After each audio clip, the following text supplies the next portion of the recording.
Well, that's not very nice. Preferences.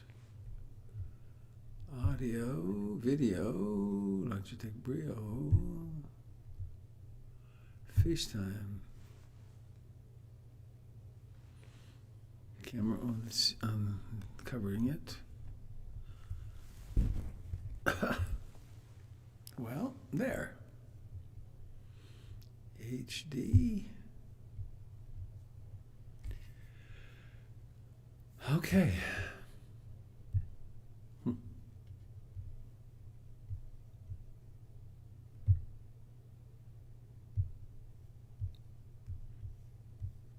You're in the center? I am. Oh. There's a kitchen table. It makes me hungry. The kitchen table? Behind you, on a wall.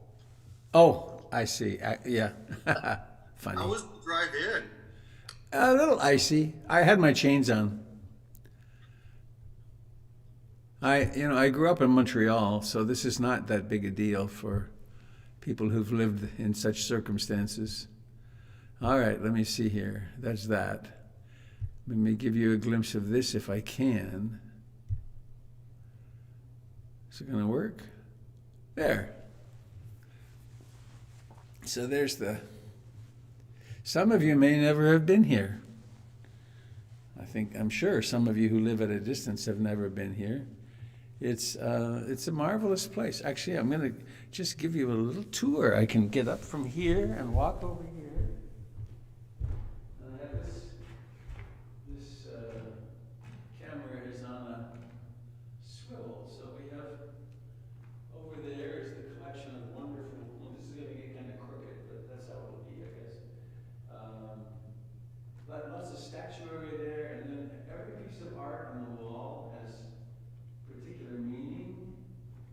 Right there, that middle window, that's where in a few weeks, there'll be a hole cut and there will be wheelchair access. And there's the batik that figures prominently in my book. And art along the back wall and the choir loft, and lots of zafus waiting to be sat on, and more art. This camera's not level. The pews, and then we have a beautiful Kuan Yin over here. Hey, this guy is really crooked, isn't it? Ah, that's life. And then back to here, and I'll guesstimate where that was before. I don't know if you could hear me at all. I was far away from the microphone, but No, it wasn't clear at all on the audio. yeah, I was talking into a microphone from 15 feet away. So let me get back to our other. See if this one will work. Oh, it did. Yay. All right. So, it's been a very busy morning. I think everything's working.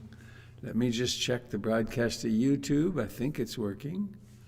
YouTube and Facebook. Yes, there you are. You even have sound. Come and join us at portlandinsight.org, or you can find the link to Zoom at robertbeatty.com. And I would be bothered by that door open back here. Unsightly.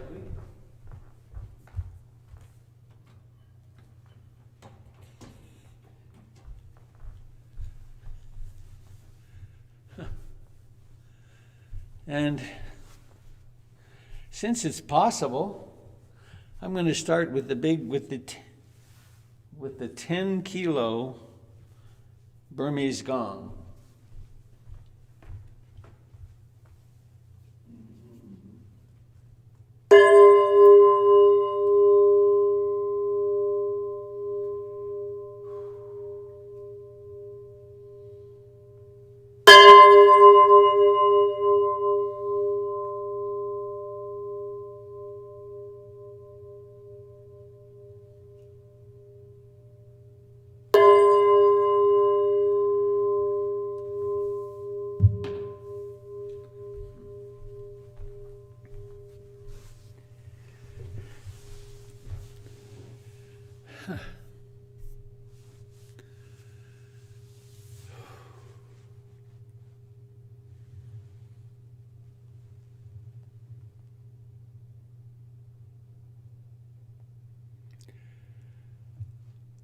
Here we are, alive in this moment.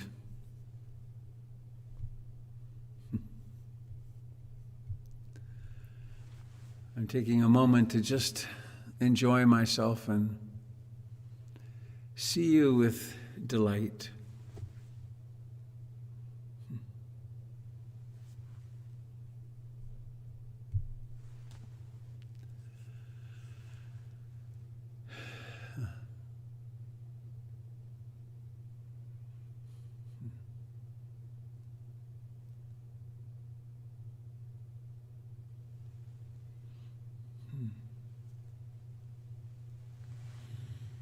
So, it's a little awkward trying to stay close to this microphone, but it'll be okay. Is that, am I audible okay now? Yeah? Sounds good. Thank you. Oh, Jim, where are you on this whole screen? I can't find you. Wave, would you? There you are, I got you. You're flapping. All right. You are co-hosted.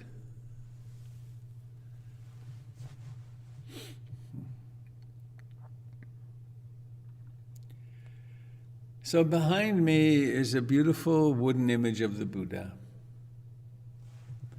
purchased in the city, in the town of Mas in Bali, which is about 5 kilometers from Ubud, from a roadside stand. Behind the Buddha is a table of ceramic tiles that Ruth Dennison made, and it was a kind of coffee table.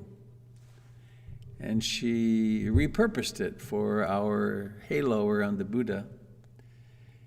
It's quite a gorgeous piece. Sometime if you're here or when you're here, look at it up close, because there are so many different colors of tile. And the story about it is that when she gave it to me, she said, we drove home with it on top of a van, and we had to put the ropes through the doors, so it made it kind of interesting, through the windows. But anyway, she gave it to me, and she said, and darling, you should know that around this table sat Aldous Huxley, and she named off a bunch of luminaries of the spiritual world, and they were on acid, and I was their mama. So that was Ruth's role as one of the elders of the Buddhist spiritual tradition in America. She took care of a lot of the senior teachers. Do you know the approximate year of that comment? Yeah. 2005. Because we had the center for a while before we got the. No, I meant the session with Aldous Huxley. Oh golly, I don't know. I don't know. It was in the past. Yeah. Ruth and Henry Dennison's home became a passing through point for the luminaries who came from Asia, and they would stay with Henry and Ruth and then move on to Rochester or to San Francisco, or the Zen masters would come and stay with them. Their home was, they bought it in the early 50s in the hills of Hollywood, overlooking the lake, above which is the Hollywood sign. And they bought it for next to nothing, and it turned into quite a valuable property. And actually, it's because of the valuation of that property that PIMC exists. So, I'm very grateful. So please let us remember why we're here. I wish you were here. Though it is nice not to have a mask on.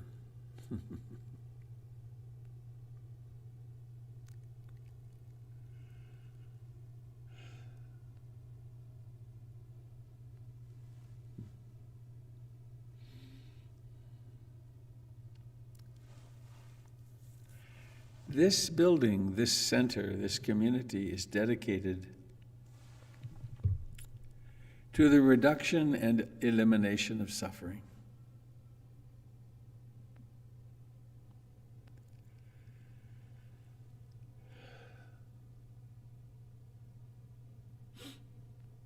There have already been a lot of people come here.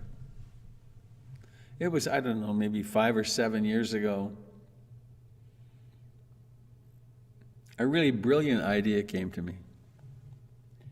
And it was that I decided that I would start thinking of PIMC as a success. Because I kept thinking, well, in the future, when we have this and when we have that, and when this is working, and when the children's program is more stable, or so on. Meanwhile, people were coming here and meditating, and their lives were transforming and improving. So I declare it a success again. Here we are. So let's find a comfortable, upright posture and do very little for a while.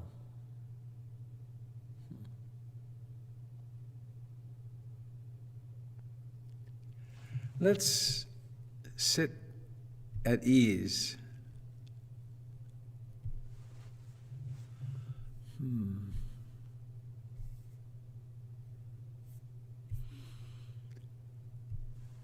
And remember the refuge in the Buddha. Clearly, it's not a refuge in a wooden statue. Nor is it particularly a refuge in some person who lived 2,600 years ago.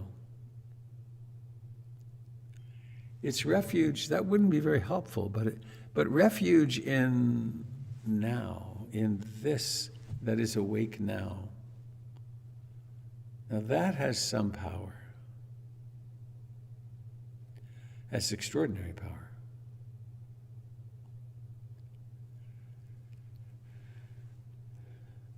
And refuge in the Dharma, in the teachings, in the way things actually are. It's such a relief when our meditation becomes not so much trying to get somewhere, but trying to realize how things are, what is true in this moment, what's already true. And refuge in Sangha, in the community of practice.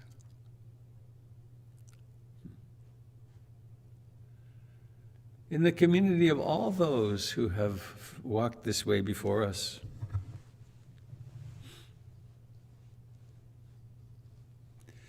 This room has been used for spiritual aspiration since 1930. That's a long time.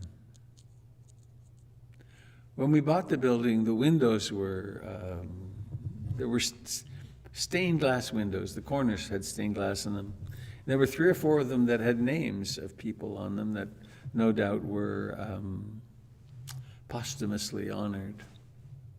We changed them for insulated windows. But people have been coming here for a long time with an aspiration of becoming more loving, becoming more awake, experiencing awakening. So let's sit.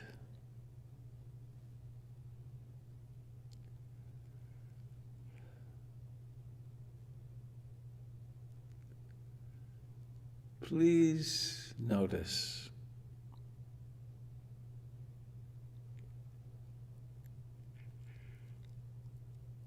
there is aliveness here.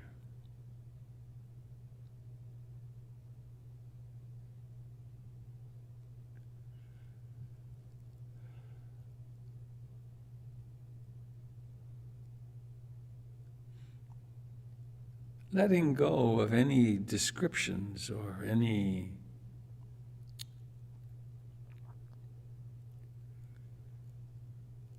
extra, and just sitting. Notice the life in the legs.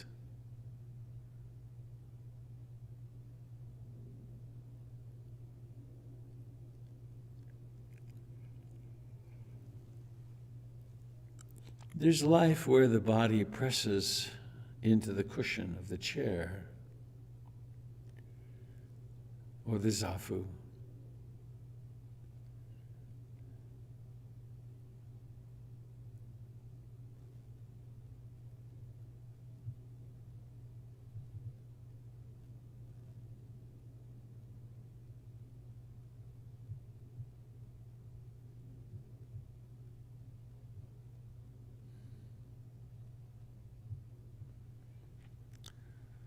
Notice the life in your hands. Mostly we use the hands, but what about inhabiting them? What about embracing them as life?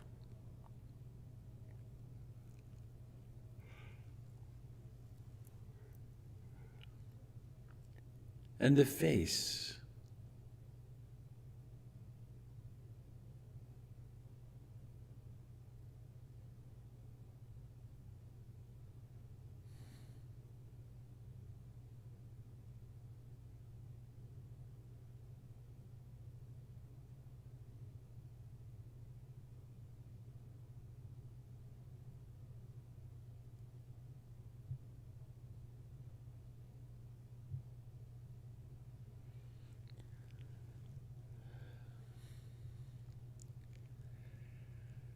And since the moment of your birth,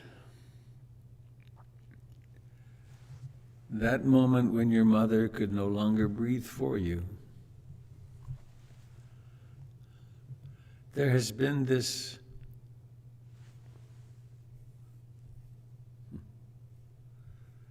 really miraculous process of breathing in and breathing out.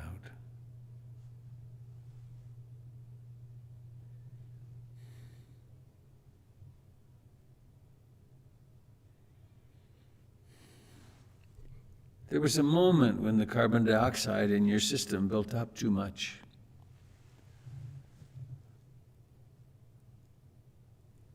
A life-giving impulse resulted in a gasping breath in.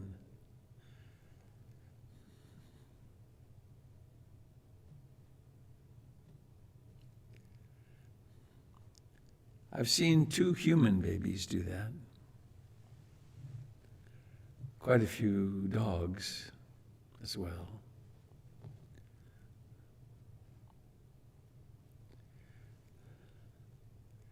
It's an amazing moment. The tension in the room suddenly drops.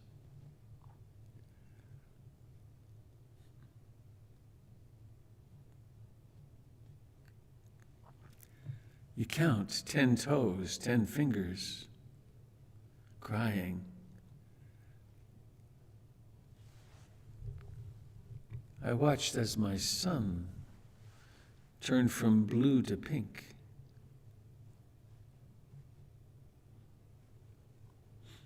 And so to this moment, breathing happens.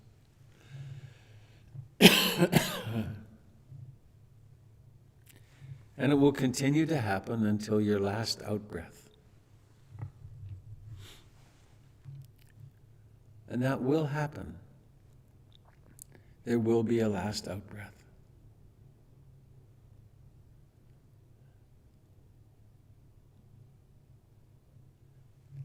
And so, why not, between this moment and the moment when this moment is that, why not commit to being fully alive?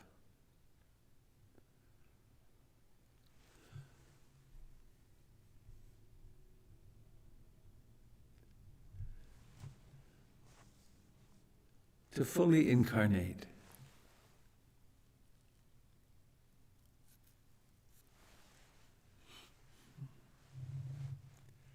As Stephen Levine put it, to accept the healing you took birth for.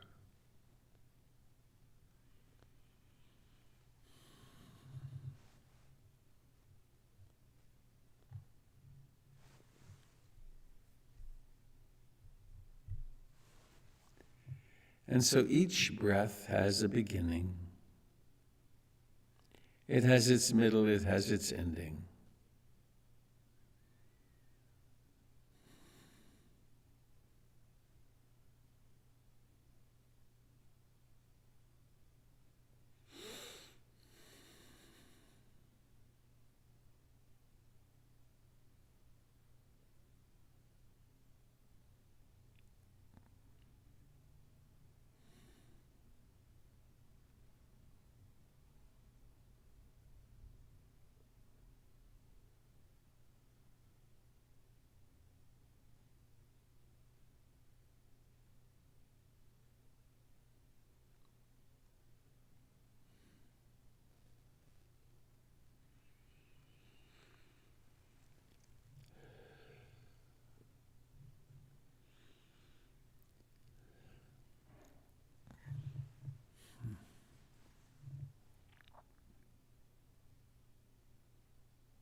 And very likely there are some thoughts.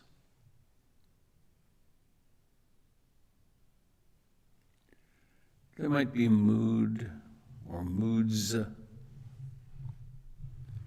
images, memories, plans, wanting something, not wanting something, restlessness, agitation, worry, sloth and torpor, dullness and doubt.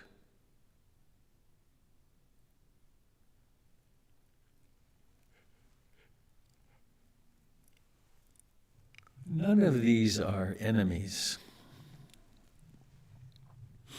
We don't have to, quote, get rid of them. They're not solid. They come and go by themselves.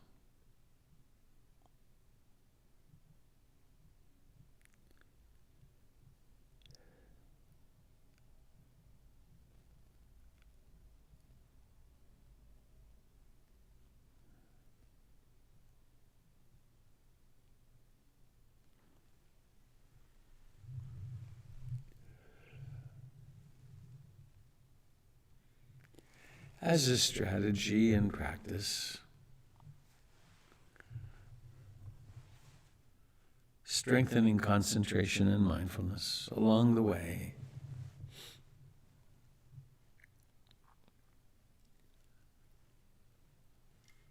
When awareness discovers the mind wandering,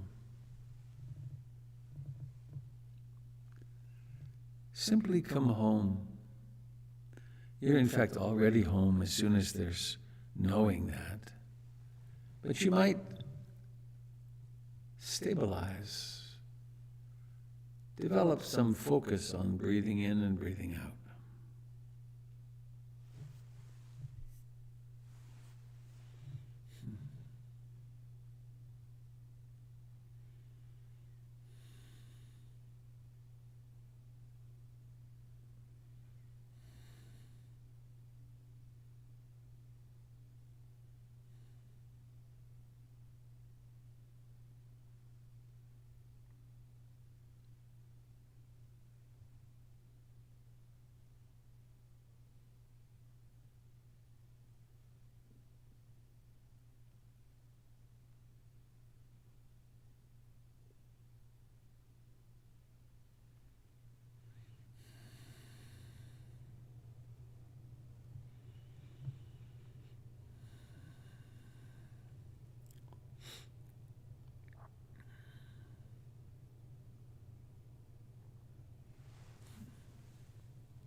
embracing the life of each breath.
This capacity of awareness, awakeness, presence is so close to us. We take it for granted.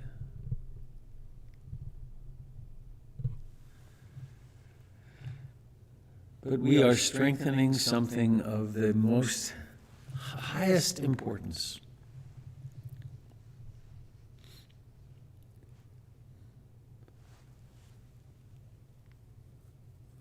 A person who can observe thoughts, their own thoughts as thoughts,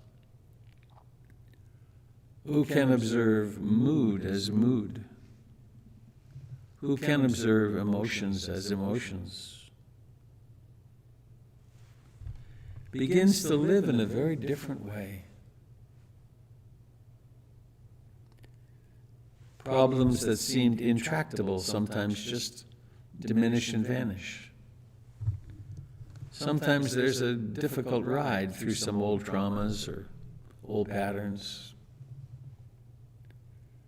But the destination is clear. Ajahn Chah put it poetically, let go a little and be happy a little. Let go a lot and be a lot happy. Let go completely and know the happiness of the Buddha.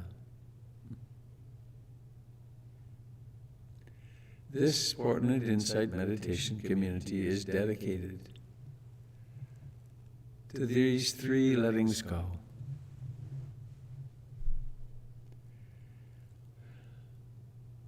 And so we sit here letting go of all kinds of distractions we could be doing. The Sunday project list.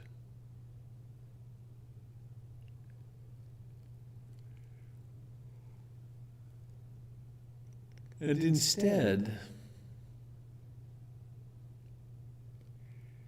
we sit with breathing in and breathing out.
If the mind is filled with wanting something, why not bring awareness into that sense of wanting, sense of lack?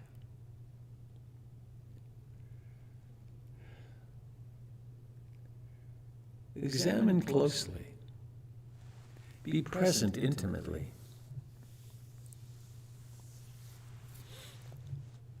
Is that wanting, that sense of lack, you?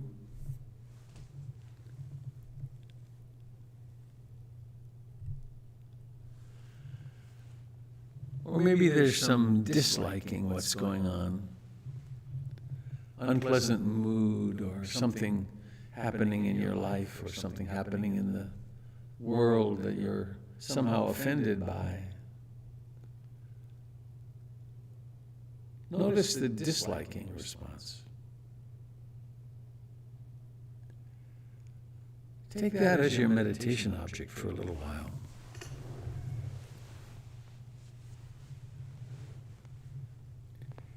If the mind is restless and agitated and jumping here and there,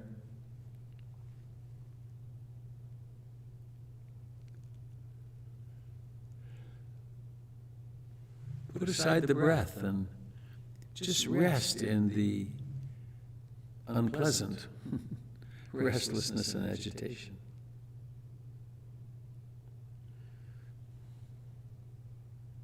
Or if there's falling asleep, sleepy dullness, blurriness, notice that for what it is too. Harder tend to disappear and then reappear and disappear and reappear. But it's still very valuable practice. Watching consciousness wink out like that and suddenly reappear.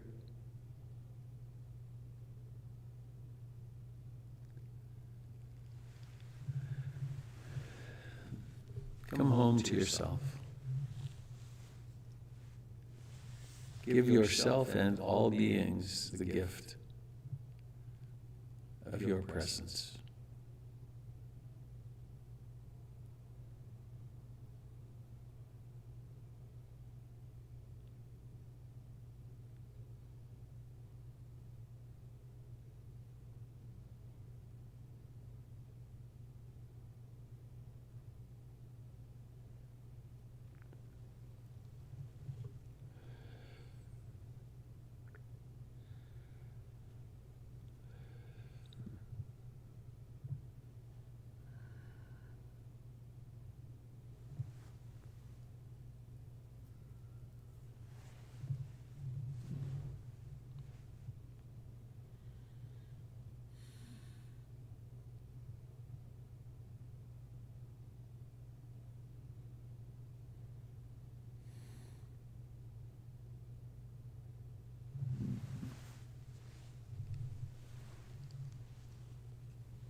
Every moment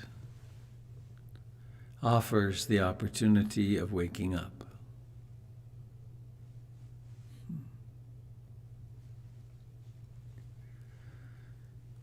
It's very normal for us to take ourselves,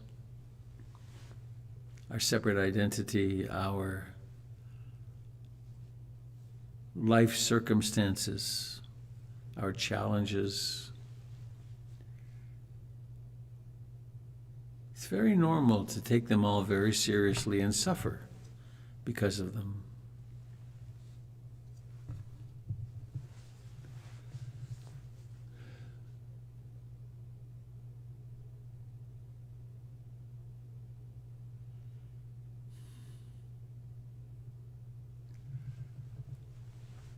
The path taught by the Buddha,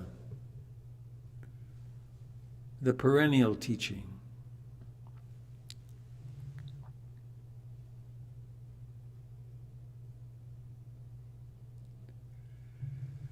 points out that if we dare to really experience what's true,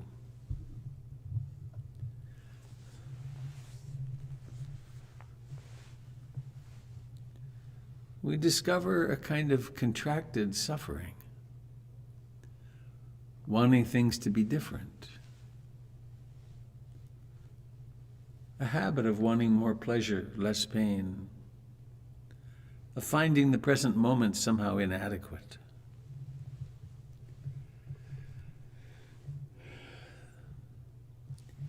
And if we dare to look closely, according to the Buddha, we discover that there is release from this.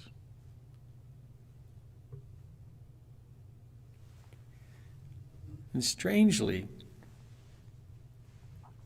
it comes through developing a capacity of paying close attention to the beginning of this breath,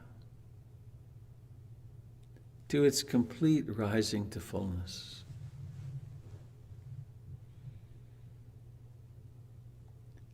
To its decline, to its vanishing.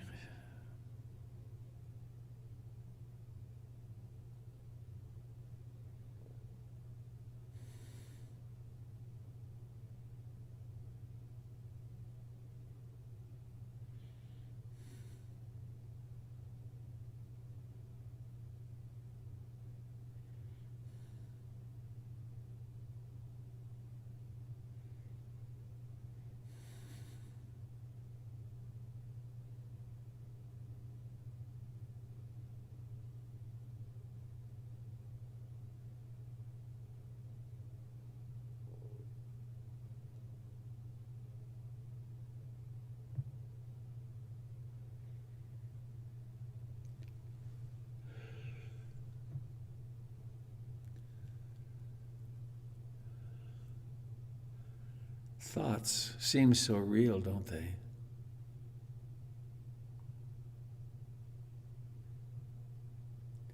And then mindfulness illuminates them and you realize they're empty. There's nothing solid to them at all.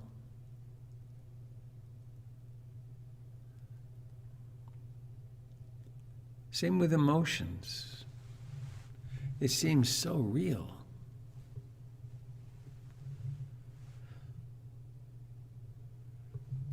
So many things seem like I have to do something about it. And then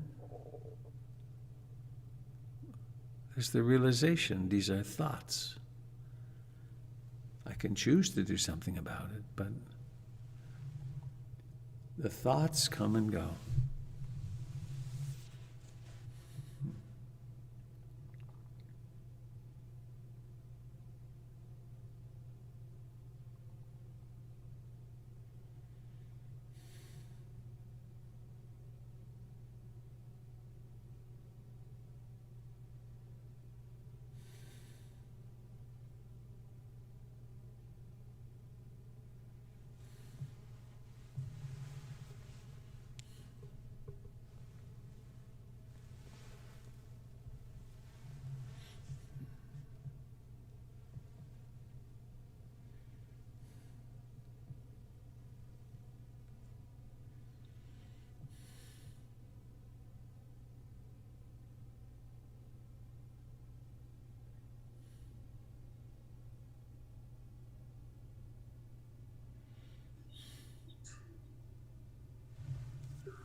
And as we approach the end of our time sitting like this, please turn toward that part of you that longs to be content and happy, that longs to not have that nagging anxiety or so much psychological and emotional suffering that we do.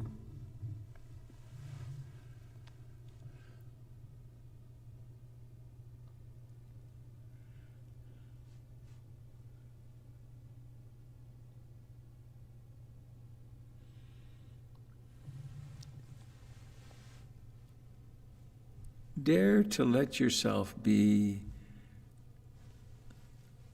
your true great nature, to be the Buddha, to be Kuan Yin.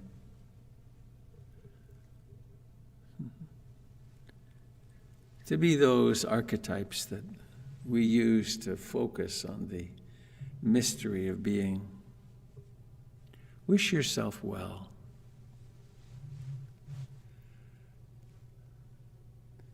Find your own words. May I remember. May I remember to be kind and merciful with myself. May I remember to not take every thought, every emotion so seriously.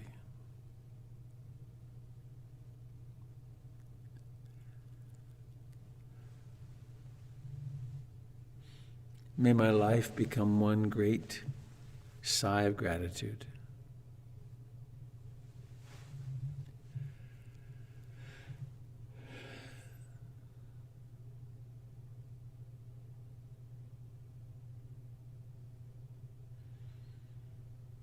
You might imagine golden or white light surrounding your body. There's so many things we can do. You could imagine holding yourself as a small child and telling yourself the things you always wanted to hear.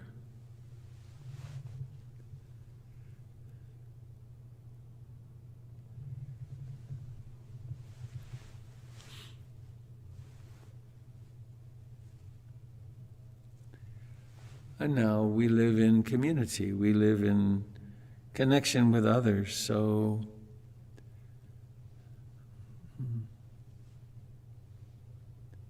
and there are those who say that we are the others, that we are all of this. So thinking of some person whom it's easy to love, why not reach out and touch them in the heart? Wish them well. If there's someone you know who's suffering right now,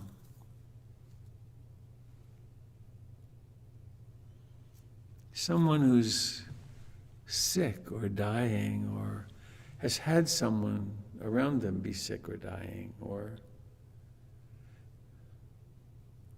maybe maybe one of our teenagers who are suffering mightily from not being able to hang out with their friends.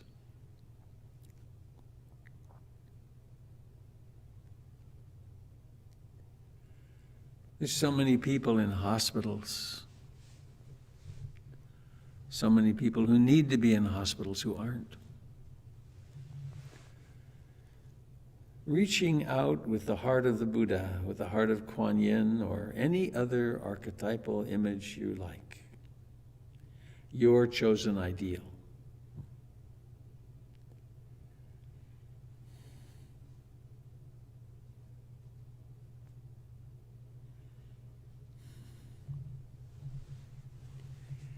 And if there's anyone you hold, cherish resentment for, anger towards, this is a fine moment to let go of your end of the rope.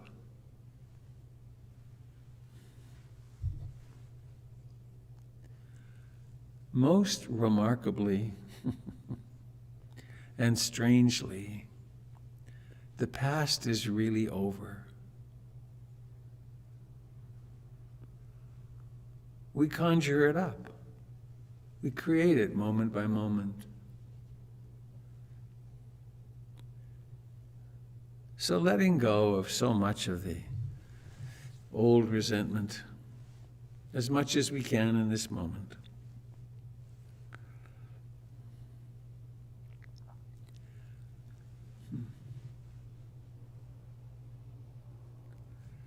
And now bringing awareness into the contact of your body with the chair, with the cushion. Notice that it breathes.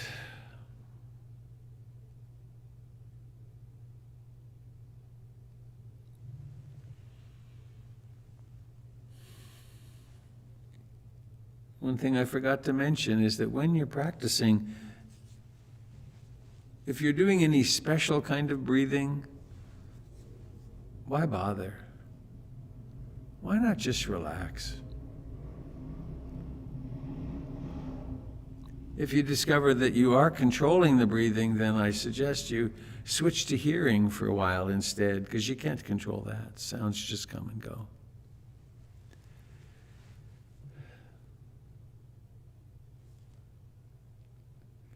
And so now bringing awareness, or allowing awareness to manifest in the face, in the throat, in the lips.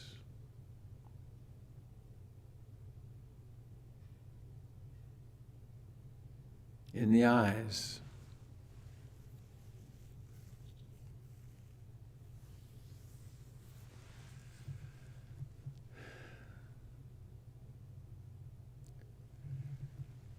And now, noticing the intention and letting the eyes open, making the effort to see.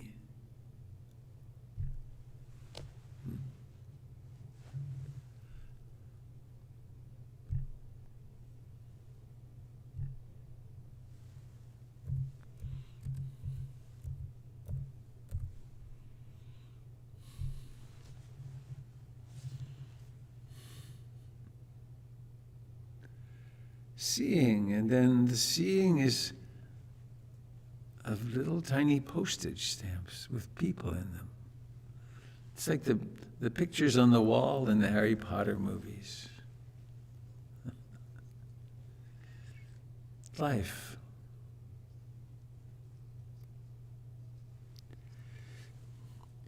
Since I'm here, I'm going to do something really simple. I do sometimes when we're meeting here. Oh.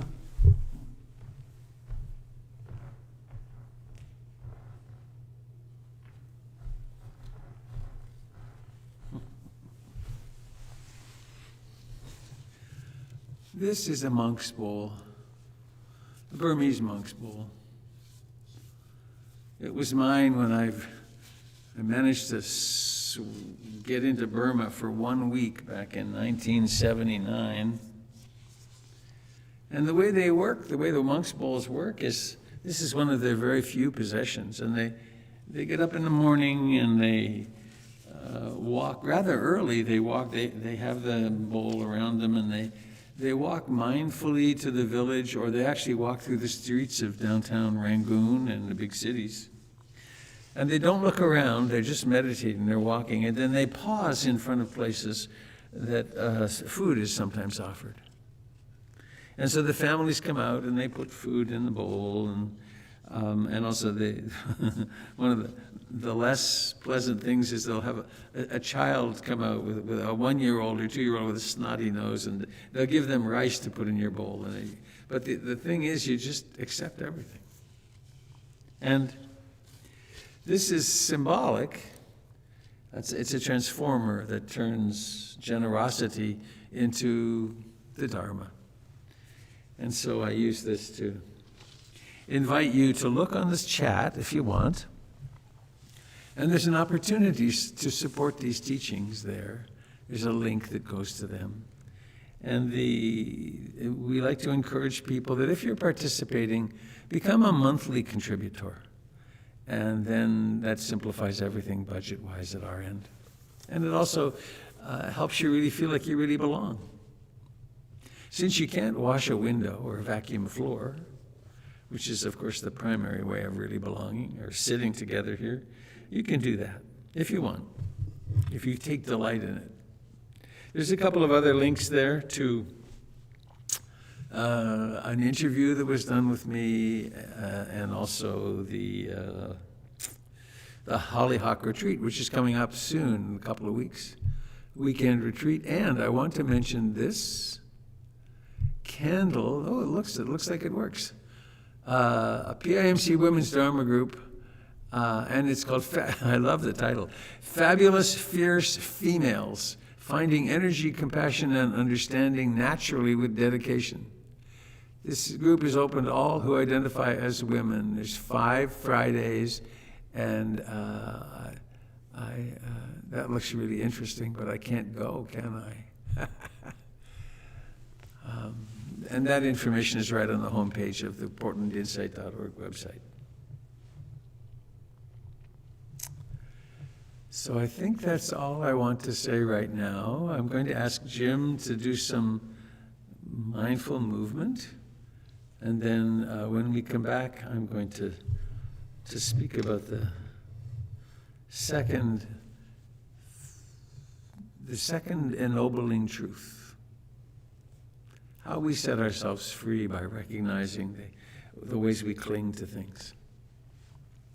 So please have a lovely movement time, and I'll be with you when Jim is done.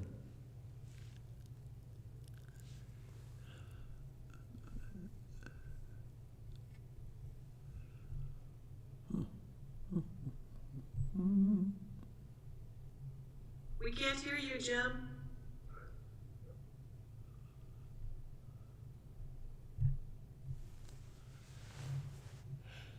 There we go.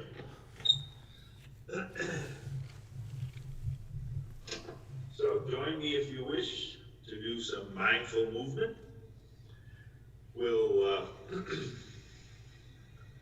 make a little space around us so we can reach.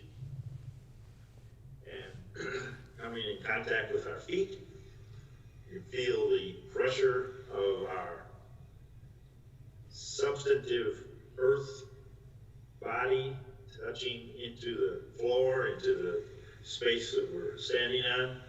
But you can feel sensations in the bottoms of the feet, rising up on the toes, coming back onto the heels, up on the toes. There's all these little muscles, little tendons, ligaments all joining to lift us and set us down gently, lift, set us down gently.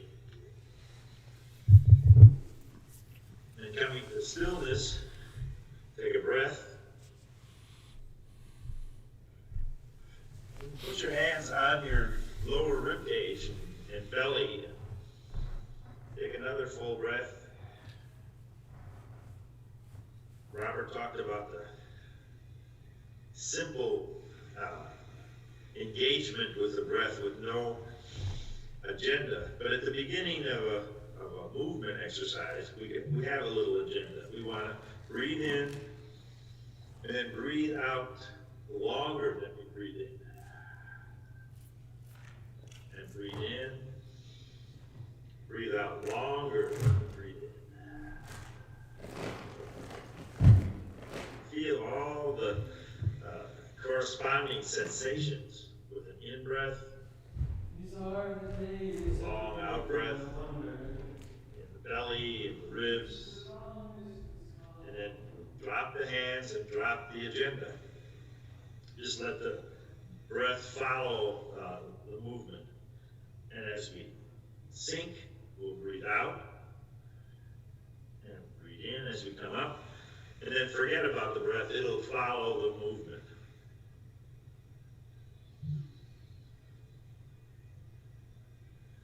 It's just a natural feeling of in-breath, like you're drawing up energy from the earth, out-breath, releasing.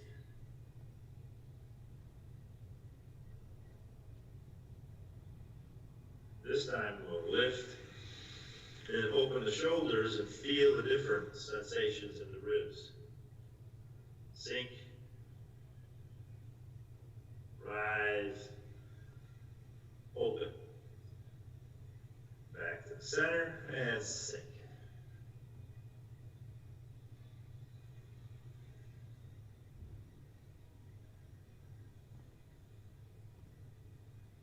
So we can be aware of this rhythm of breathing and aware of sensation at the same time.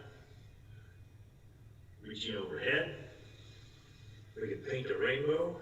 As we come down, breathe out, in, out. Easy, natural breath, linked casually with the movement. Trying to stay soft in our attitude, soft in our shoulders, soft in our wrists, soft in our spine. Then sink, cross the wrists low, come up the center, turn your hands over and extend out, feeling how the muscles and tendons have to reorganize. Crossing low, lifting, spreading out to the side. Again, there's an in-breath and a natural release.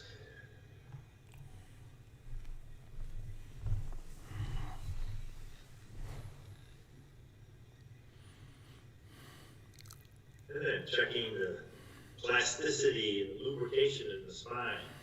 Push with one hand and pull back with the other, and then reverse. And notice how the spine feels. Is that a pleasant sensation to rotate? Loosen up the tight spots. Lubricate all the little joints in the spine.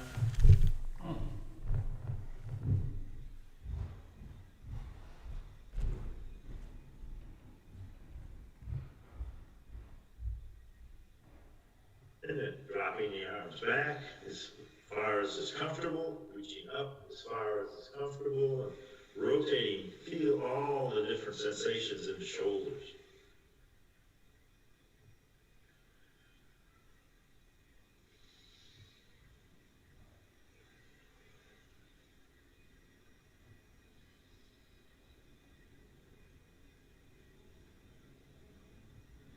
And then shoulders are loose.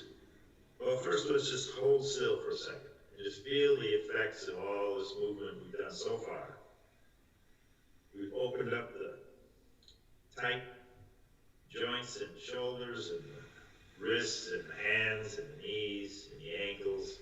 So there's more life in all those joints.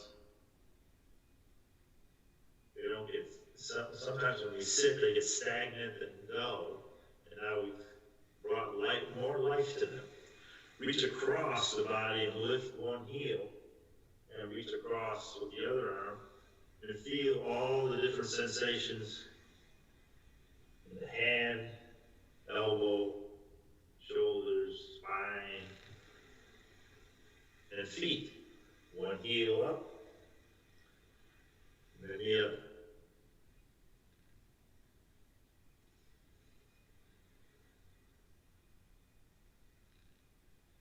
And we've warmed up the spine. We can turn and feel the fluid movement to one direction and spiraling over to the other side.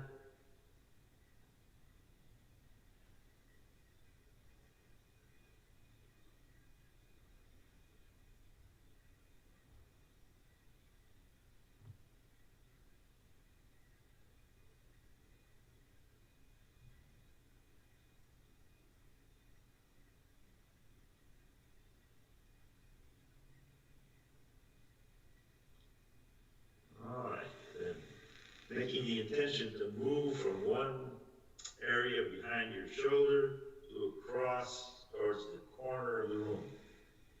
Pick up the other hand and intend to reach over to the other corner.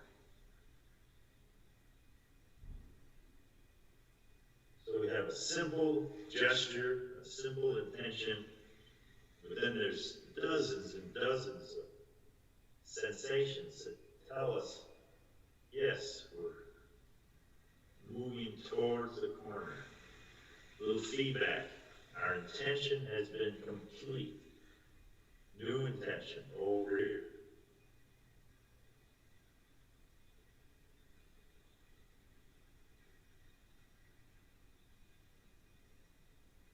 And then reaching across again.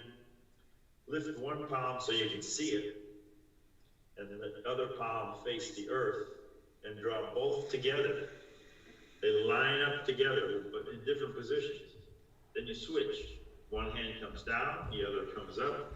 You can see the palm, but you know the other palm is moving across underneath. So it's like a cloud moving across the sky. And then the shadow follows underneath the cloud in a natural correspondence. They work together, like they're aware of each other. And they love to work together. There's loving awareness of movement.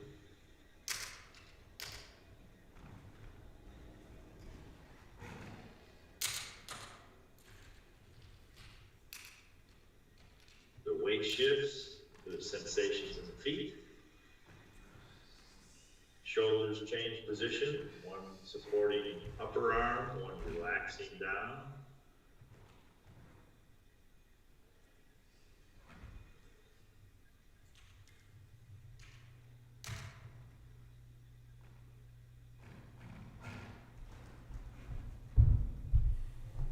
Then opening the palms forward like you're holding a big beach ball.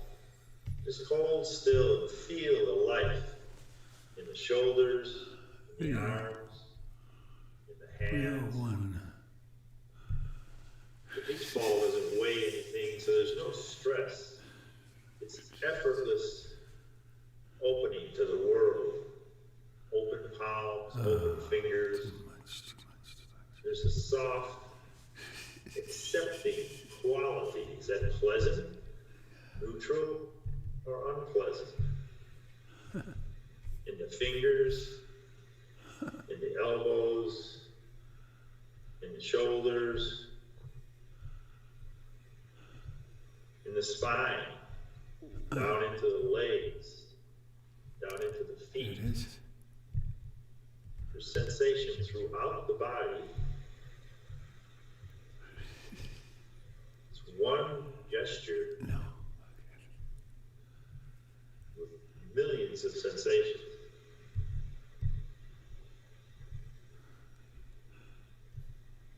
And then sinking into the knees, dropping the arms, reaching out to the side, come down the center, feel the fluidity in the shoulders, opening to the side, opening above, and release. Slow movement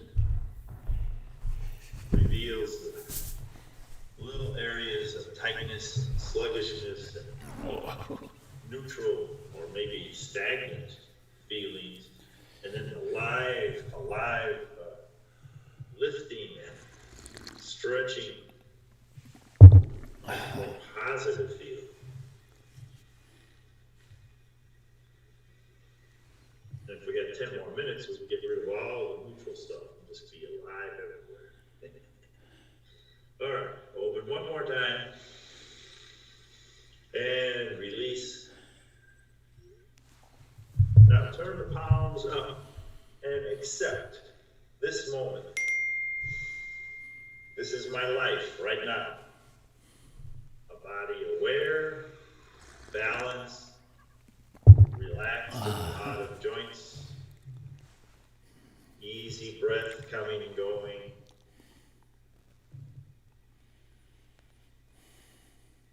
And then a word from our sponsor. There'll be more mindful awareness of movement next Saturday on the Zoom connection for my workshop on the 20th. It's the 20th of February from 9 until 2.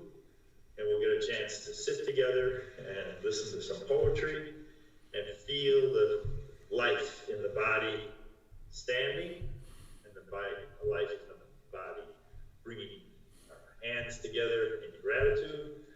Another opportunity to practice together. Thank you very much.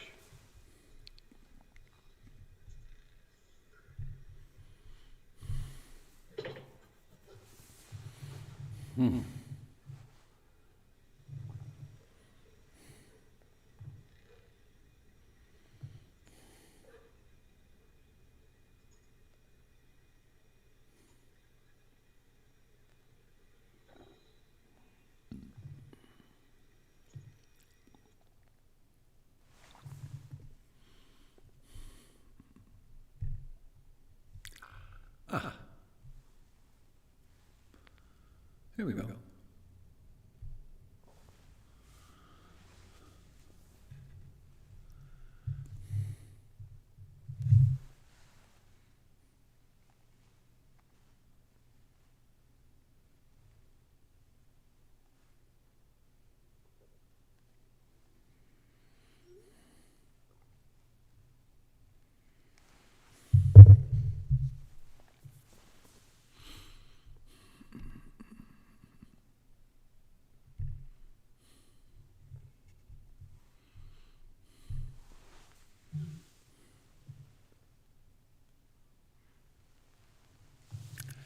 Well, dear friends, I am about to put in the chat something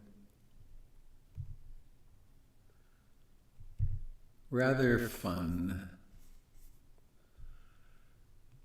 Everyone in meeting, paste. Oops, didn't work. Paste. It's not working. That's not right. I am going to go back here.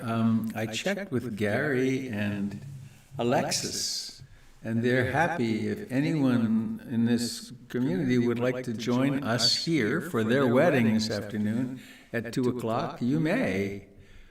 So I am going to grab the meeting invitation. Oh, here it is. All right, I can grab it from my messages. Let's see. Gary said, here it is. All right. 2 p.m. Pacific Standard Time on Zoom. And copied. And now back to... Yikes, where did you go? Frightening. Oh, there you are. Hooray. Back to chat. Here's chat to everyone. The meeting passcode is bliss. All right. There's your invitation.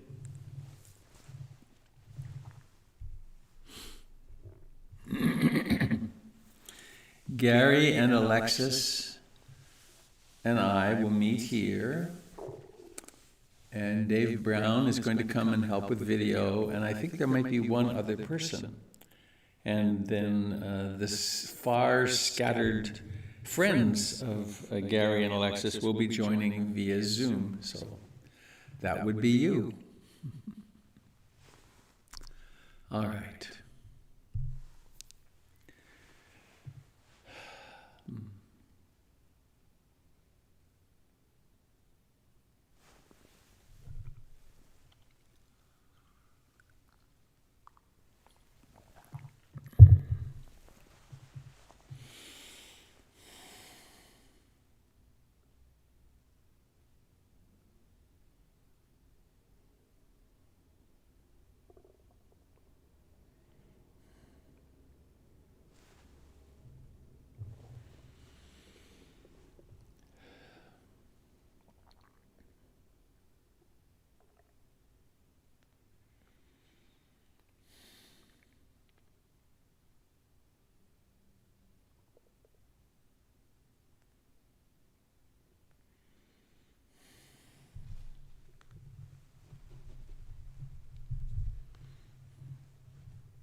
I wanted to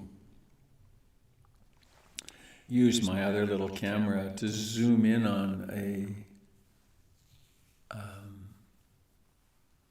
an art piece that's on the back wall. Just occurred to me I could go cut the fish line, but it's a lot of work to get back up. So I'm just going to describe it to you. I purchased it in a big market, Chedachek market in Bangkok in Thailand. So it's got a black border and then gold embroidery, and then there are, I don't know, there's a term for it.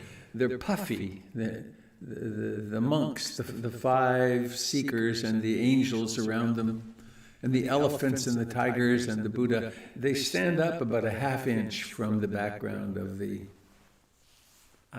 fabric. And there's a blue sky, blue streaks of sky, and there's the traditional aura or halo around the Buddha. And he's got his hands like this. It's like both hands. What is it? It's like, I think like this. And it's a very traditional gesture for Buddha statues, which I'll come back to in just a second. And then there's his 5 former friends who are all on the brink of awakening. So the story goes that it's a complicated story, the life of the Buddha, but there near the end, he was practicing asceticism and starving himself and so on, thinking that if I don't ever give in to the desires of the body, then I'll become disenchanted with it. I'll become free from it. And he almost died. The story is that he went into the river to bathe, and he couldn't get out. He almost couldn't get out.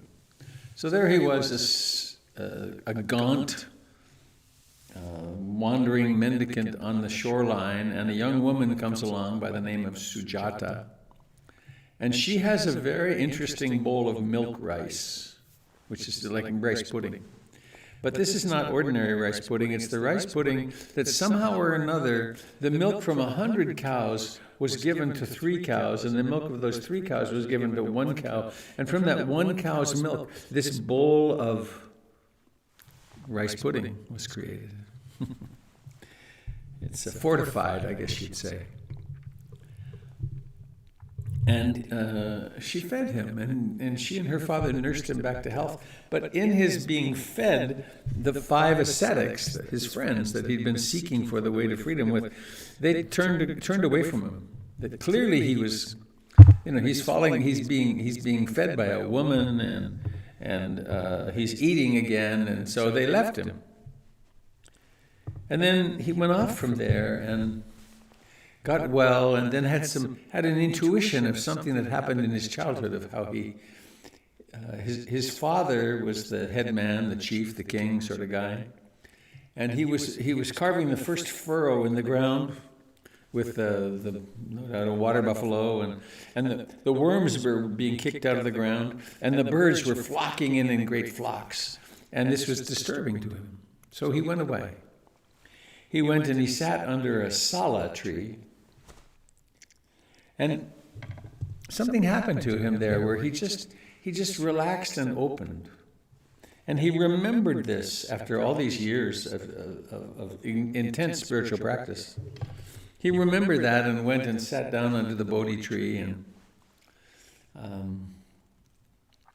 he had his encounters with Mara, challenged, and then something happened and he woke up. There's lots of wonderful details in there, but that's not the story for today. He woke up, and then he thought, well, who can I teach this to? There's actually a nice detail that he was on the brink of, he'd awakened, and he decided he wasn't going to teach because people were just too thick. And Brahman, the head of the Hindu gods, came down and said, wait, you have to teach. We've been waiting for you for millions of years or thousands of years, eons. And he convinced him. So he looked again and he said, okay, there are a few with only a little dust in their eyes. And he said, well, I'll teach, but then where do I start? And he looked around the world, quote, with his celestial eye, and he saw where his 5 former friends were.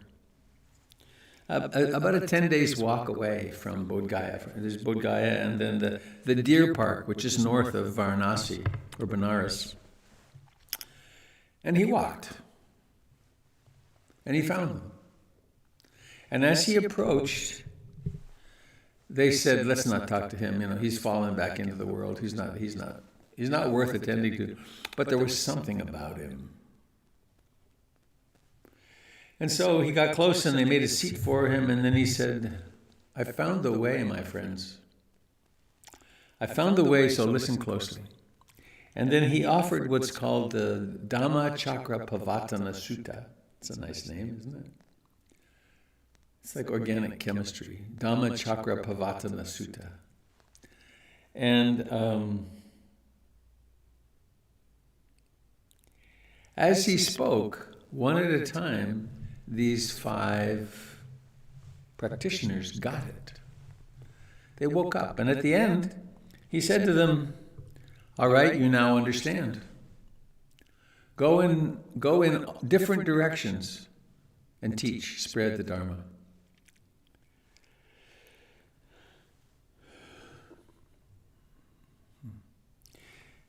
Putting in motion the wheel of the Dharma. And it's the talk on the 4 ennobling truths.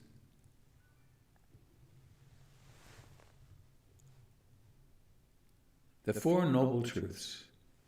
The 4 truths that, as we realize them, we become noble beings. We become beings whose lives are dominated by compassion, love, generosity, wisdom, patience. So the first, there's suffering.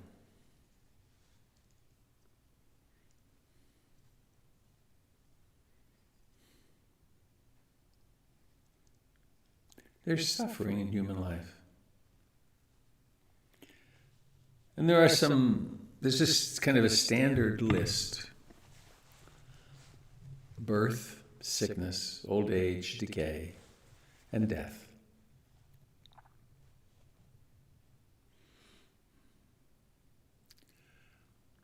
There's having experiences we don't want to have. Not having experiences we do want to have. Being with someone or someones we don't want to be with. And not being with someone we want to be with.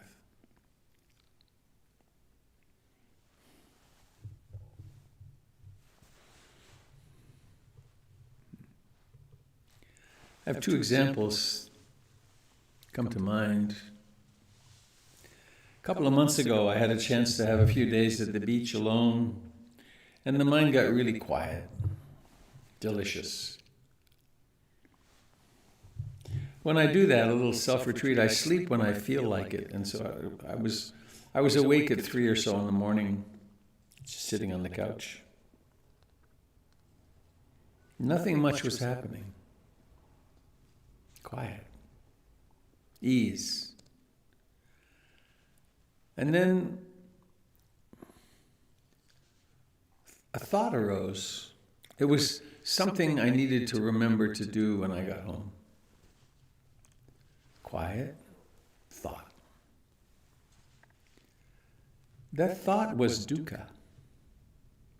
It wasn't suffering, but compared to silence, it was tension.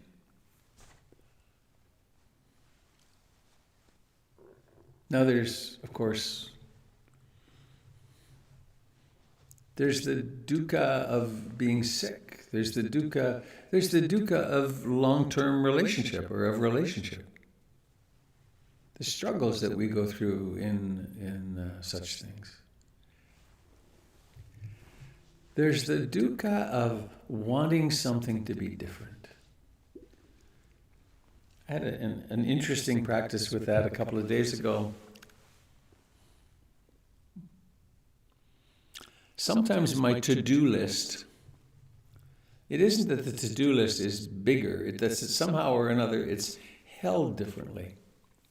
It's held with aversion and some fear, and it's just not pleasant. And there was a whole morning when I was very aware of the resistance to doing what I knew I needed to do. There was just disliking.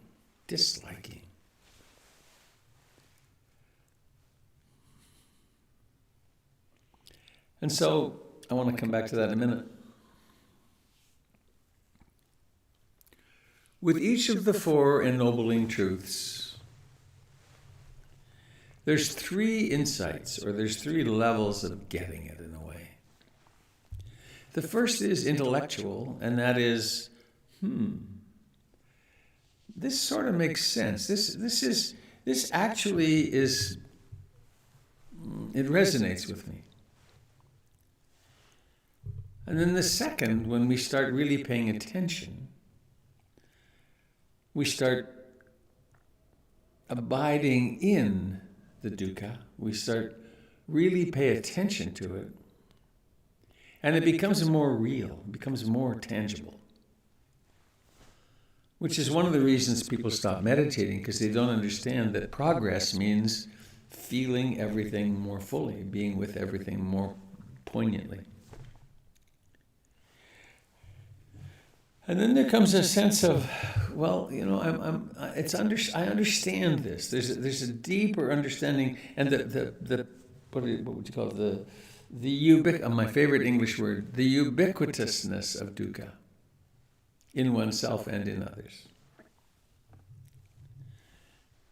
So as always strikes me when I talk about this, it would be a really grim teaching if it stopped there.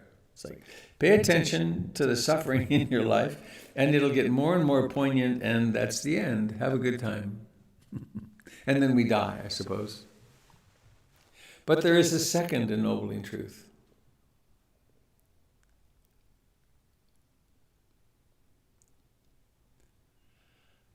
Life exists. Birth, sickness, old age, decay, and death are our destiny, in a way. Having experiences we don't like, don't want, happens all the time. It's not going to stop happening. Having experiences we do want, or not having experiences we do want, that's going to happen too. Even when we're having experiences we really do like, then they go away, then they end. And being with people we don't want to be with happens all the time. And that can be really a big deal or just a little deal. I know I watch in myself the things that happen in relationship at home. There's moments of internal grumpiness, or I don't want to hear this, or I don't want to do this, or I wish this person was different.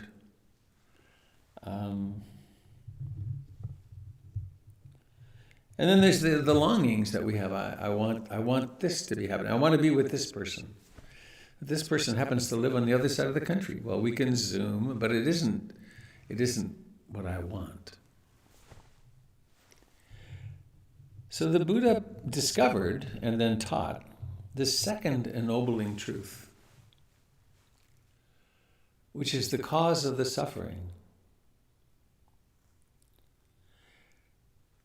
And it's the term for it is tanha. There's dukkha for the first one, tanha, which means thirst, literally thirst.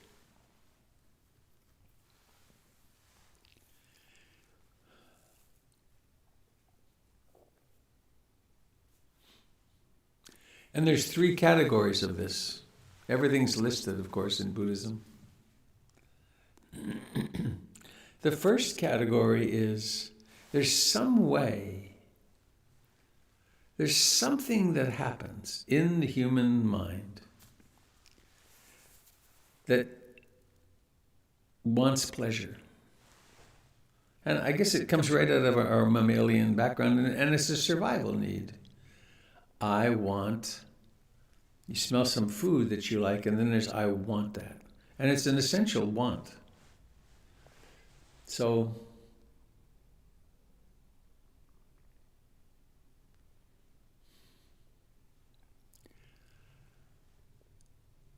this natural thing that is part of us can be understood to create suffering because it wants things that don't exist.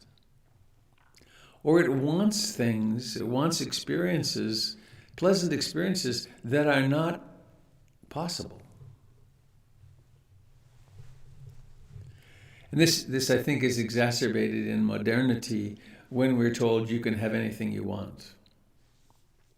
And when we have Amazon and things like that, where we can often get things that I want this, and then we have it.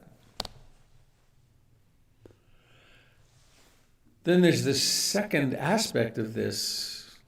It's kind of like its mirror image, which is that life is presenting me with experiences that I experience as unpleasant. And of course, this is natural for a human being and a human body because it's part of our survival mechanism. If we put our hand in a fire and it didn't provoke us to get the hand out, to dislike it and get the hand out, we wouldn't get to pass on our DNA very effectively. So we would have been pruned out of the gene pool.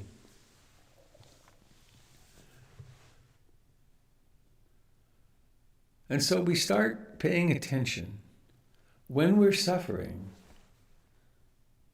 which is the first ennobling truth. And then the second one is we start paying attention, what's my unenforceable rule?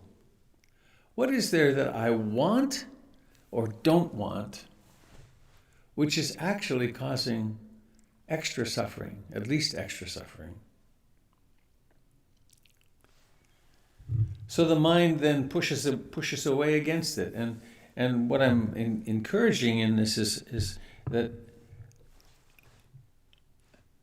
going way beyond mindfulness of breathing into really examining, why am I suffering? And noticing the impulse, the intention, the energy which has to do with rejecting what's happening. With being on a side, with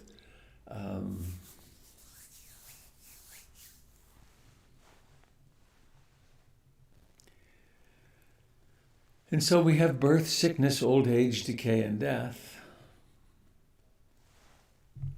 And there's lots of things that are unpleasant.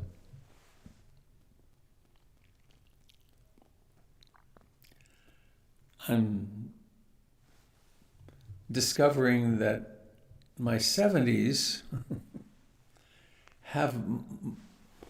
I never really used to notice the decay one there. I thought it may be tooth decay or something, but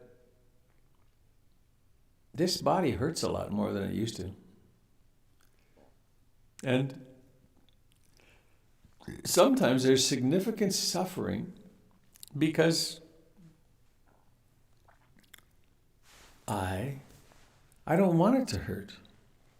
It's unpleasant. In fact, my mammalian, reptilian circuits are built to say, this is not good, get out of here. Stop this, get rid of this.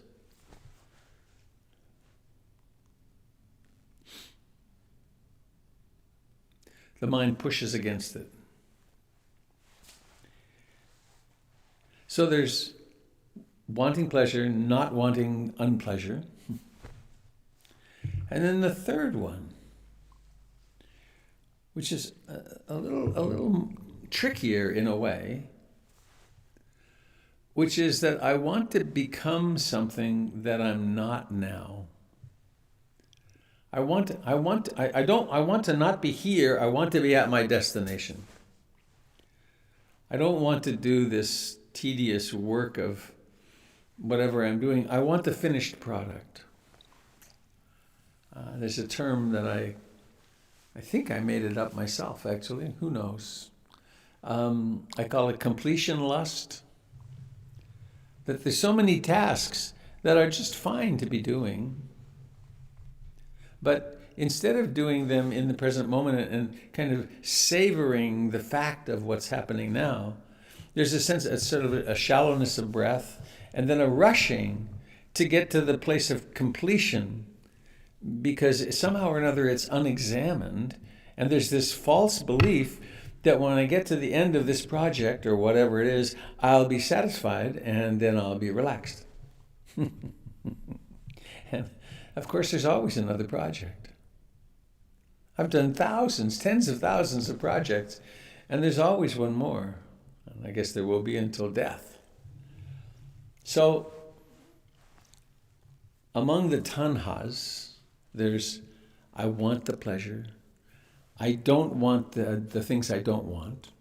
And this present moment isn't okay, and I want to be in a different present moment in the future.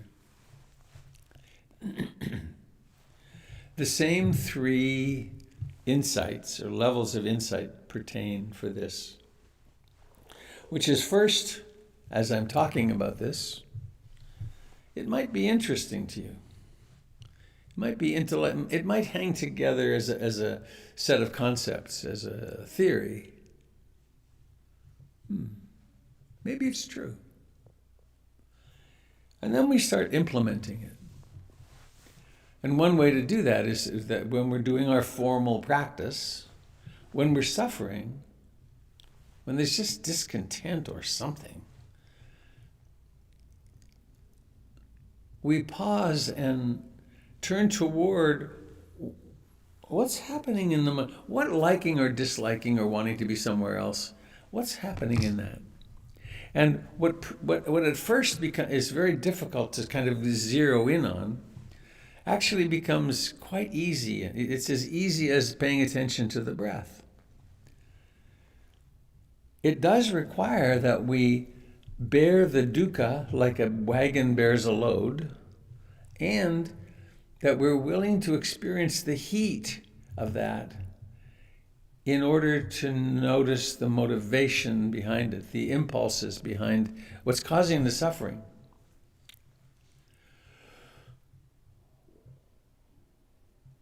One of the doorways into this understanding for me was physical pain.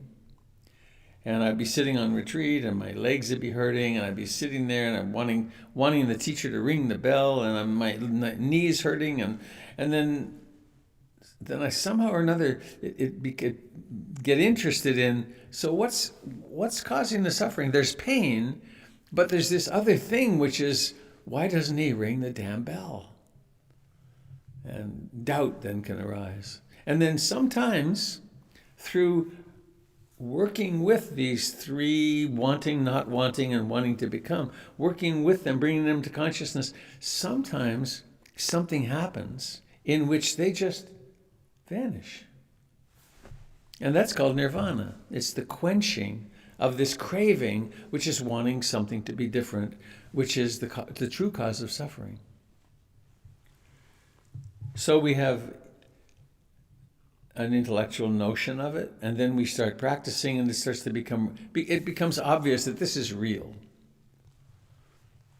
The suffering in my life arise because of this conditioning, these patterns of not accepting things as they are.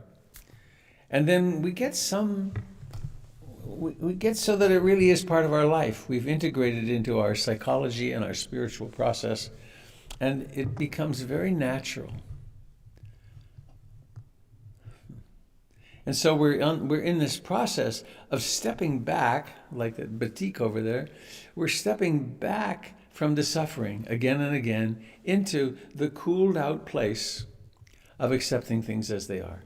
Now, of course, we don't accept everything as it is. If we see someone abusing a child, we might step in, or we would probably step in, or if we have a pandemic happening and we can get a vaccine, then we get a vaccine, or we wash our hands. It doesn't mean we become blobs, but it does mean that we continuously, whenever we remember, are moving out of suffering into ease. into great ease. And this is the path. And then the third ennobling truth is the realization that there actually is relief. There is relief. Let go a little, be happy a little. Let go a lot, be happy a lot. Let go completely, said the Buddha, through Ajahn Chah. Let go completely and know the happiness of the Buddha. And you know, we don't have to practice for years to start having the benefit of this. It's right there at the very beginning. That's why this is so effective. Even if you practice 5 or 10 or 15 minutes a day, it changes your life. And then the fourth ennobling truth is the Eightfold Path, which is the treatment program. So there's a syndrome, which is dukkha. There's a cause, and there's relief, there's healing, and then there's the treatment plan, which is the Eightfold Path. So I want to come back for a moment to something.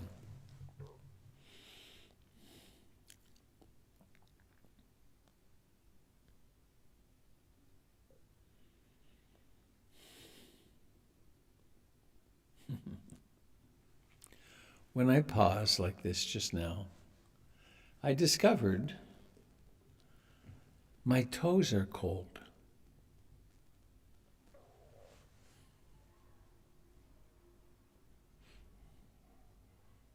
They're pretty cold. The hall isn't quite as warm as it would be nice.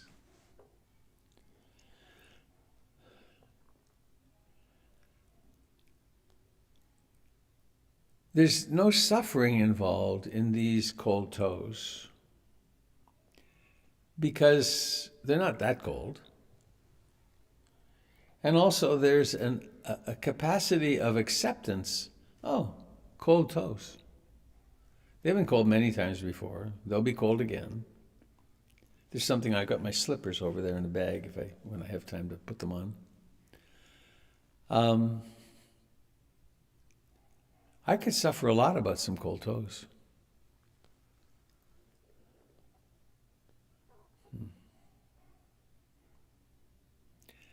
I have something's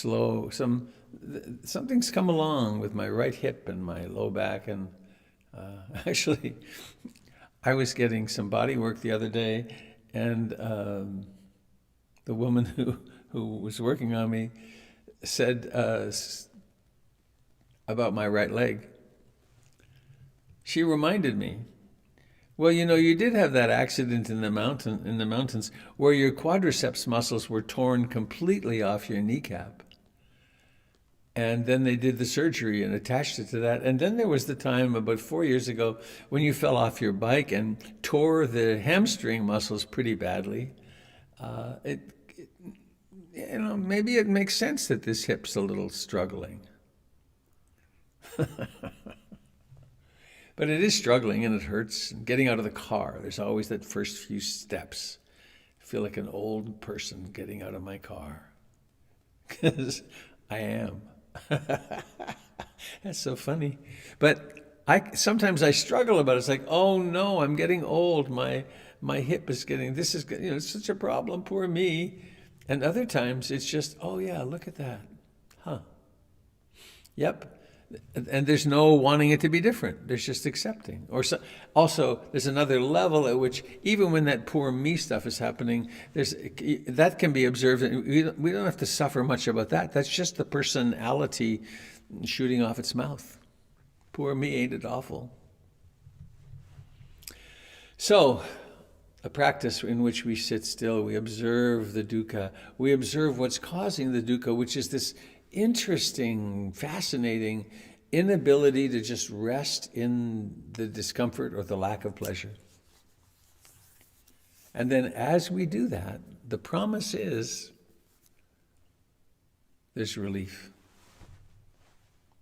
And then that grows, and we cultivate it, and we develop we shape the personality over time to be more and more naturally accepting of things exactly as they are. So I think that's what I want to say. And I want to invite you, if you would like, if you have a question or comment, to just unmute yourself, and I'm going to switch my view to speaker so that when you speak, you'll pop in. There's Jim. Hello, Jim. Gotcha.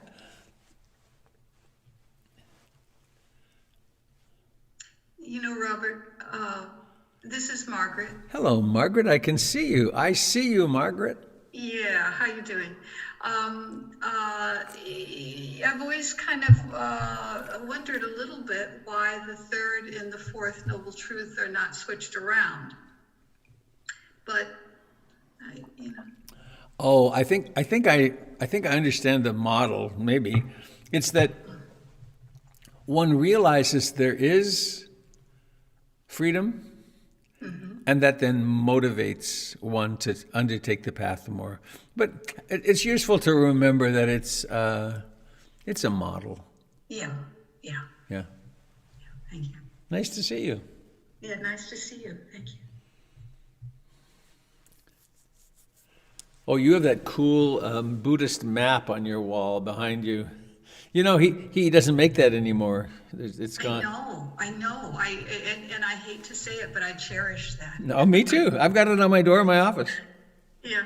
Well, and I got the idea of getting one for myself from your beautiful little place there at PIMC on the wall.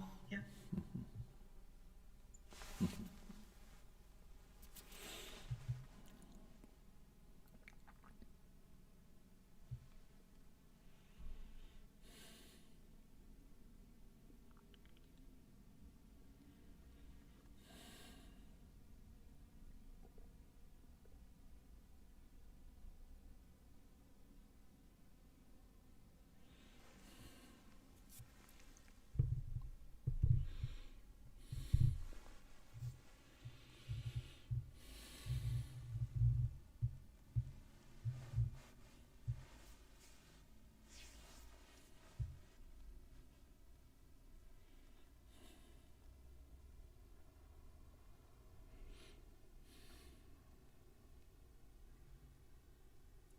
Hey, everybody. Hello, Michael. Hi, thank you all. Thanks for the talk and everybody being here. I was thinking about something about dukkha that I sort of recognize I'm like really splitting hairs here, but it is just something that I find it sort of bugging me sometimes when I'm reading or thinking about this. And that is that, you know, for starters, dukkha is, you know, the unsatisfactoriness of the fact, you know, just human life, that we're going to get old, we're going to get sick, we're going to die, you know. And I also get that the idea that the cause of our suffering and like you know, the amount of our suffering is sort of proportional to the amount of our clinging and grasping and craving and wanting things to be different from what they are, but sometimes when I'm reading the words of the first and then the second, it seems like there's a little bit of confusion going on in that. Dukkha, like the cause of dukkha is, you know, the cause of suffering is the craving, but it actually sounds like from the first noble truth that the cause of dukkha is just that we're here. It's just the way that it is. It's not because of it's not because of anything that we're doing other than just that we're here. We are going to get, and I get that, like, we make it worse. It's the second arrow. Like we add to the suffering by wanting it to be different. But I just wanted to see if you could help me sort of clarify that in my mind. I can try.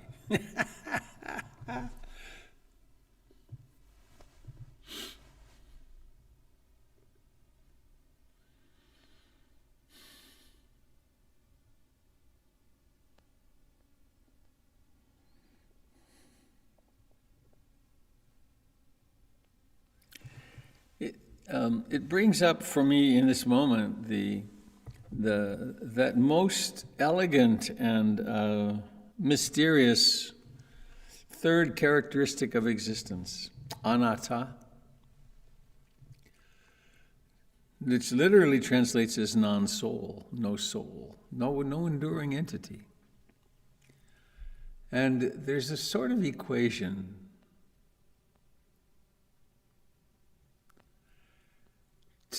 to the exact degree that there is belief here in a self, there is dukkha. So you said it accurately, I think, that to have a self is to suffer. And the more opinionated the self is, the more we suffer. And so the way the Buddha presents this is that there is actually a systematic way of training which leads to insight, which leads to freedom. But you're right. It's to the degree, I mean, I got born. I'm going to die. That's the problem. And you know, I have this pleasure, and it went away. I had such a functional body. I mean, this was a Maserati body in my 20s. I mean, rock climbing, and it would do just about anything, and it doesn't anymore. And sometimes there's suffering about that because I don't want it to be like that. And that's the self, as opposed to, oh, look at this. Look at this. Here is an aging body. How fascinating. And look at all the things it won't do anymore. Isn't that interesting how it's getting limited?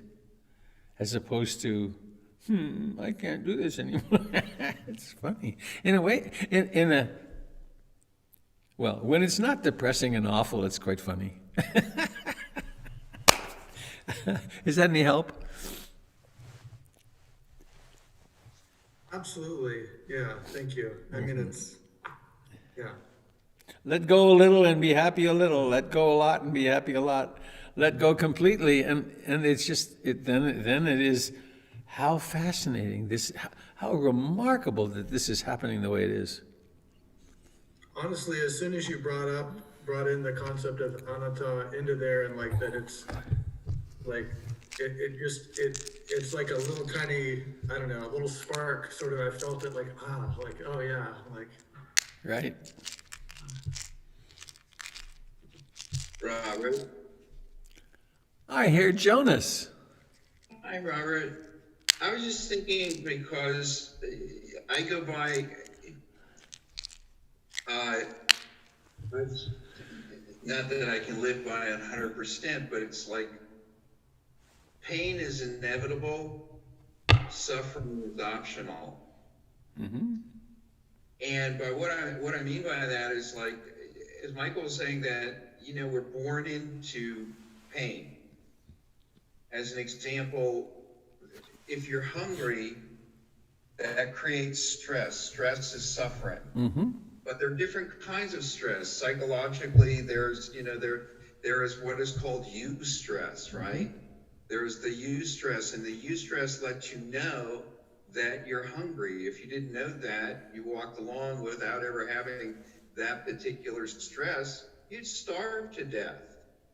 So there is the kind of stress that is necessary, but you don't have to, for me, and I don't mean to in any way, but you don't have to attach to it. And I think that's really, for me, that's what dukkha is. Mm-hmm. It's the attachment to the pain or to the stress. Yep.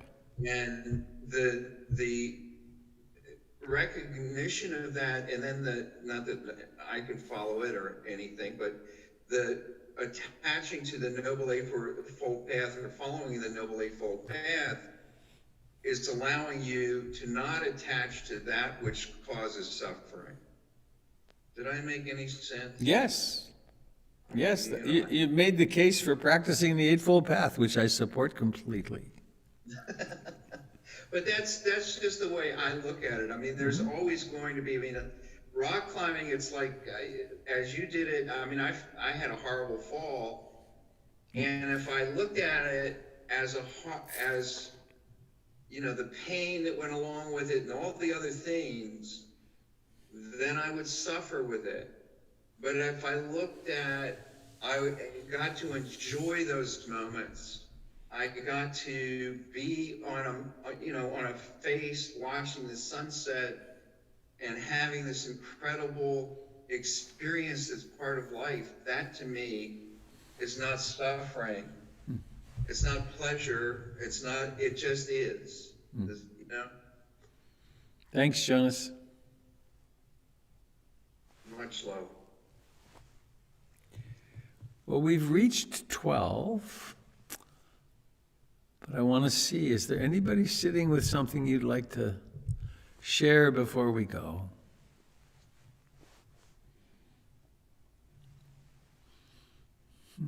Sure is nice being here with you.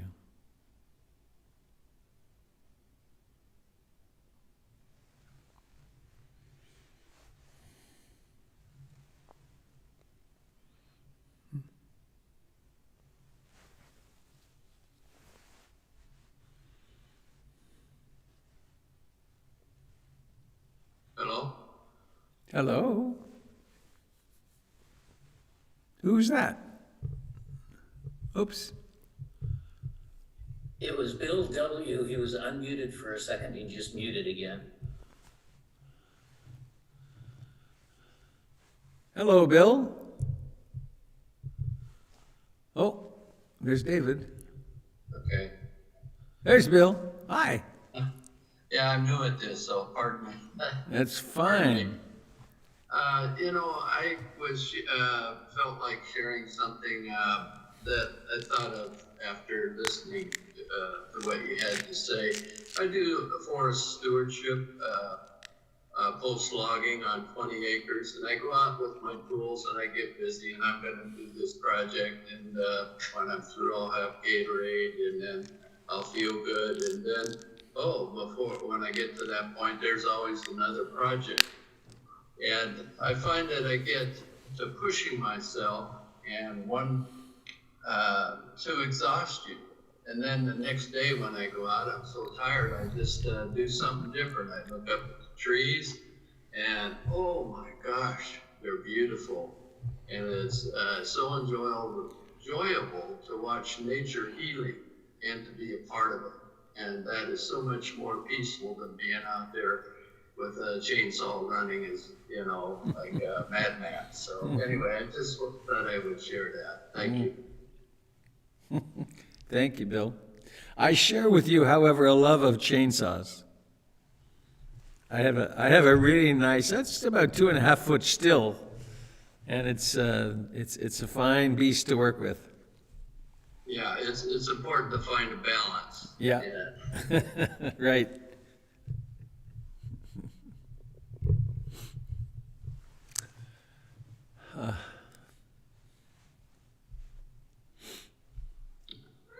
Robert. Yes. Hi, it's Erin and kids. Hi. You ready to sing? Well, I wanted to share one thing quickly. I've been waiting for a Dukkha talk to share it. Okay, go. Dukkha gave me the language to now notice when I'm having an experience I want to be having with the people I want to be having it with. And I now share that out loud with my children quite often. And it's just really nice to be able to notice the moments that are pleasurable. Amen. How nice to share that with your kids. Yeah. Would you... Yeah, I share it a lot, and now I'm working on this moment is like this. Well, I think there's probably some years to go on that one, or moments anyway. Well, would you girls like to lead us in the song? Yes. Okay. Now, wait, would you get up close? I want to see that missing tooth again for a second. Ooh, look at that. How's it feel? Okay. Can you squirt water through that? Yes. Yeah, it's fun. I remember that. Okay, you want to lead us? Whenever you're ready, may all beings be happy. Beings be happy. May all beings be happy. May all beings be happy. Sadhu, sadhu, sadhu. Hello, Kath and Laura. How nice of you to pop in. Good everybody. Happy Valentine's Day. Happy Valentine's Day. Goodbye. Bye, everybody. Thank you. Thank you, Robert. Nice to be with you this morning, and nice to be here at the center. Bye. Take care. Good to see you, Robert. Thank you. Bye. Bye, David. Bye, Hello, Thana. Roseanne. Thank you, Robert. It's fun the way these blow up big every now and then. Michelina and Francine and Joan and Cameron and Jai. All you Oh, have my. to do is wave and it pops up. All right. Bye-bye. Goodbye, dear friends. I'm going to start setting up for the wedding now. So long. We're going to see if we can get the PIMC camera to work. Wish me luck. Bye-bye. Pushing end. Click. Click. All right, now to YouTube. There we are, to you YouTubers, and please remember you can join us on Zoom and participate more if you want. Have a fine day enjoying Dukkha and Tanha and Nibbana. Bye-bye.